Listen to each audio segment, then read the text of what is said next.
जय श्री गणेश दोस्तों। हमारी आज की कहानी का नाम है जलन। कहानी अच्छी लगे तो प्लीज़ चैनल को सब्सक्राइब कर लीजिएगा। अब शुरू करते हैं कहानी।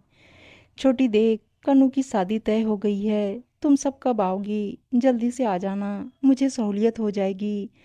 जेठानी गरिमा के फ़ोन पर ये कहते ही मनस्वी के समझ नहीं आया वो खुशी जाहिर करे या पुरानी बातों को लेकर ना आने का बहाना बनाए। देवरानी की चुप्पी से गरिमा ने फिर से जोर देते हुए कहा, तुम सुन रही हो ना? हाँ दीदी, सुन रही हूँ। आप सब कुछ एक बार मैसेज करके बता दीजिएगा किस दिन क्या है, उस हिसाब से हम आने का देख लेंगे, मनस्वी ने कहा और फ़ोन पर औपचारिक बातचीत कर फ़ोन रख दी। शाम को पति अनिकेत के घर आने पर मनस्वी को सूझ ही नहीं रहा था वो बोले तो क्या बोले। पता नहीं जेठानी जी ने अनिकेत को फ़ोन किया है और नहीं। अनिकेत जब फ्रेश होकर आए, मनस्वी चाय लेकर आई और वहीं बैठ गई। मनस्वी की चुप्पी देखकर अनिकेत समझ गया कोई बात है जो वो कहना चाहती है। क्या बात है मनस्वी, तुम यूँ चुपचाप सी क्यों हो? कोई बात हुई है क्या? अनिकेत, कन्नू की शादी तय हो गई, आपको ये सब बातें पता थी? मनस्वी ने सीधा सपाट सा सवाल किया। पूरी बात तो नहीं, पर भैया एक बार बोल रहे थे कन्नू के लिए लड़का देख रहे हैं। क्यों, क्या हो गया? आज दीदी का फ़ोन आया था, कन्नू की शादी तय हो गई। सगाई शादी सब आसपास ही रखे हैं, हमें पहले से आने के लिए बोल रही है। मैं इस बार शादी में नहीं जाना चाहती, आप चले जाना, कहकर मनस्वी खाली कप लेकर रसोई में चली गई। मनस्वी की ऐसी बातें सुन अनिकेत उसके पीछे पीछे रसोई तक आ गया। ऐसा क्यों बोल रही हो? उनके लिए तो आखिरी शादी है ना। अगर हम ही नहीं जाएंगे तो उनके तरफ से अपना कौन होगा?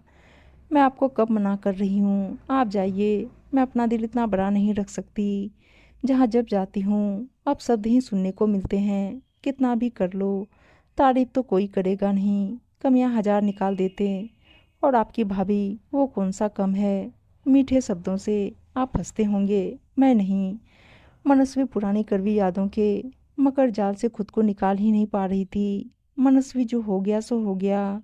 उस बात को 5 साल हो गए हैं। उसके बाद तुमने वहाँ जाना भी छोड़ दिया। जब भी जाने की बात होती तुम कोई ना कोई बहाना बना देती थी। अरे भैया भाभी की 2 ही बेटियाँ, एक की शादी हो गई, एक की बची है।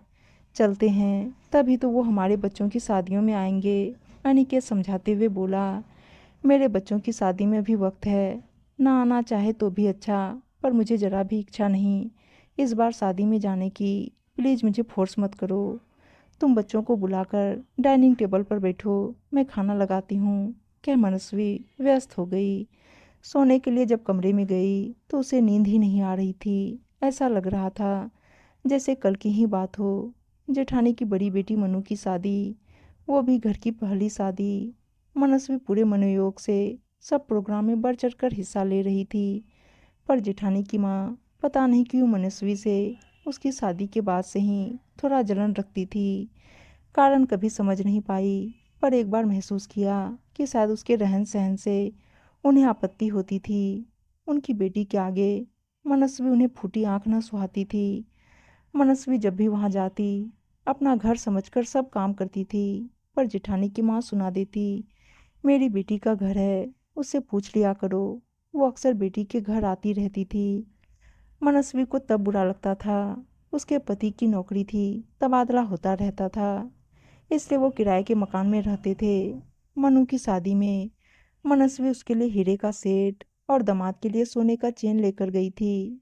जब वो ये सब दिखा रही थी तो मनु की नानी गरिमा से बोली, ये देख तेरी देवरानी क्या लेकर आई है, इतना पतला चेन, तू भी अच्छे से देख ले, ऐसा ही तुझे भी देना होगा। गरिमा ने हाथों में लेकर सारे गहने देखे और बोली, मनस्वी तुम लोग ही उसके दादी घर से, बस उसके चाचा चाची हो। लड़के वाले पर प्रभाव पड़ता, जरा और अच्छा ले आती।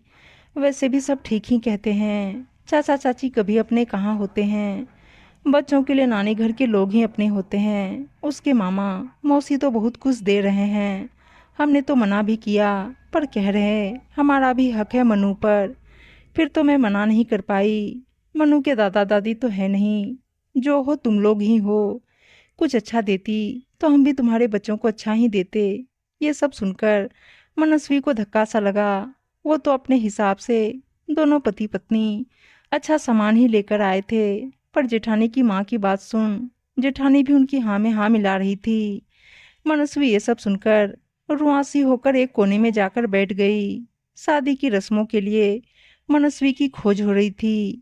गरिमा उसे खोजते हुए वहां आई और बोलने लगी, ये क्या तरीका है मनस्वी? पता तो है इस रस्म को घर की बहुएं मिलकर करती हैं, फिर भी तुम ना तैयार हुई हो ना नीचे आंगन में आई। चलो जल्दी से तैयार होकर आ जाओ। मनस्वी बूझे मन से रस्में निभाने चली गई।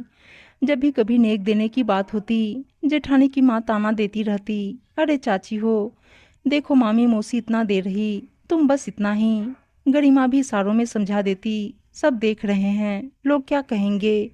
और मनस्वी से जबरदस्ती करवाया जाता ये कहकर, अरे भाई, दादी घर से जो नेगाचार है वो तो तुम्हें ही करना। इन सब से मनस्वी को बहुत धक्का लगा था।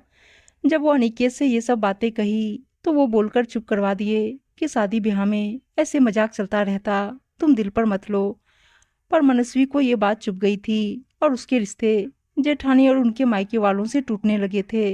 वो जेठानी से लगभग ना के बराबर ही बात करती थी। इधर बहुत दिनों बाद कनू की शादी को लेकर फोन आया था। उसे समझ नहीं आ रहा था वो फिर से वही सब दोहराने जाए और नहीं। सो गई क्या? अनिकेत की आवाज से मनस्वी अर्थात में लौट आई। नहीं, बस सोच रही हूँ क्या करना चाहिए। मनस्वी देखो, मैं समझ सकता हूँ तुम्हें वो सब बुरा लगा था, पर अब उसको गुजरे हुए वक्त हो गया। भाभी की माँ भी अब बीमार रहने लगी है। हो सकता है इस बार पहले जैसा कुछ ना हो। अभी भैया से ही बात कर रहा था, बोल रहे थे छोटे तुम लोग पहले आ जाना, अब मेरी तबीयत भी नासाज रहने लगी है। तुम रहोगे तो सहारा रहेगा, नहीं तो अकेले सब संभालना मुश्किल होगा। अब भाई को क्या कहूँ बताओ। जो भी है हम दोनों भाइयों का, और है ही कौन। तुम्हें बताया नहीं, पर भाभी मुझे हमेशा कहती है मनस्वी के रहने से मुझे बहुत सहारा लगता है, एकदम छोटी बहन की तरह सब संभाल लेती है। मनस्वी ये सब सुनकर थोड़ा चौंक गई और पता नहीं क्यों दिल से एक आवाज आई, रिश्ता तोड़ना जितना आसान है उसे जोड़कर रखना उतना ही मुश्किल। क्यों ना मुश्किल काम किया जाए। मनस्वी अनिकेत अपने बच्चों के साथ शादी में शामिल होने 2 दिन पहले से ही आ गए। इस बार मनस्वी के लिए सब कुछ अजीबोगरीब था। गरिमा की माँ बात बात पर कह रही थी, अच्छा क्या मनस्वी तुम जल्दी आ गई। गरिमा कब से बोल रही थी मेरी छोटी बहन नहीं आएगी तो मैं क्या क्या कैसे संभालूंगी। उसके होने से मुझे साहस मिलता है। देखो दोनों बहन कितने अच्छे से सब रीत व्यवहार कर रही हो। यही सब तो रिश्तों को जोड़ कर रखता है। इसके साथ ही साथ मनस्वी पर आशीर्वाद की बारिश करती जा रही थी। गरिमा भी इस बार मनस्वी के लाई चीजों को सबको दिखा दिखा कर कह रही थी, अनिकेत और मनस्वी की पसंद वैसे एकदम परफेक्ट होती है। मनस्वी को ये सब कुछ समझ नहीं आ रहा था, ऐसे अचानक टूटे रिश्ते जुड़ने कैसे लगे। शादी के बाद जब सब जाने लगे तो गरिमा की माँ ने मनस्वी से कहा, बिटिया, मनु की शादी में बहुत कुछ बोल गई थी, तब अपनी नातिन की शादी की खुशी में बोर आई हुई थी। वो तो बाद में मेरी बहुओं ने कहा, माँ जी आपको मनस्वी दी को ऐसे नहीं कहना चाहिए था। देखिए वो दोनों एक ही परिवार के लोग हैं, कल को जरूरत पड़ने पर हम काम आए ना आए, अनिकेत जी और मनस्वी दी ही गरिमा दीदी से साथ खड़े रहेंगे। परिवार के बीच बोलने से पहले ये जरूर देखना चाहिए कि उससे आपकी बेटी का रिश्ता टूटेगा और जुड़ेगा। बस बेटी, मैं तब से सोच रही थी जब तुम मिलोगी इस बात की माफी मांग लूंगी। कहते हुए गरिमा की माँ की आंखें नम हो गई। हाँ मनस्वी, माँ सही कह रही है, मैं भी तब तुम्हारे साथ खड़ी नहीं रही, पर अब वादा करती हूँ हमारे बीच अब अपनी माँ को भी बोलने नहीं दूंगी। जो भी है हम तुम हमेशा मिलकर अच्छे से रहेंगे। जब तुम्हें जरूरत हो मुझे एक बार बोलना, हाजिर हो जाऊंगी। पीछे से गरिमा की आवाज आई। मनस्वी निस्तब्ध हो गई, क्या ही कहती। जब उसके बिना कुछ कहे सब सही हो रहा था। वो तो ये सोच रही थी अगर वो शादी में नहीं आती तो क्या टूटे रिश्ते फिर से जुड़ पाते। उम्मीद है दोस्तों कहानी अच्छी लगी होगी, और अच्छी अच्छी कहानियां सुनने के लिए चैनल को सब्सक्राइब और वीडियो को लाइक शेयर जरूर कर दीजिएगा। धन्यवाद दोस्तों।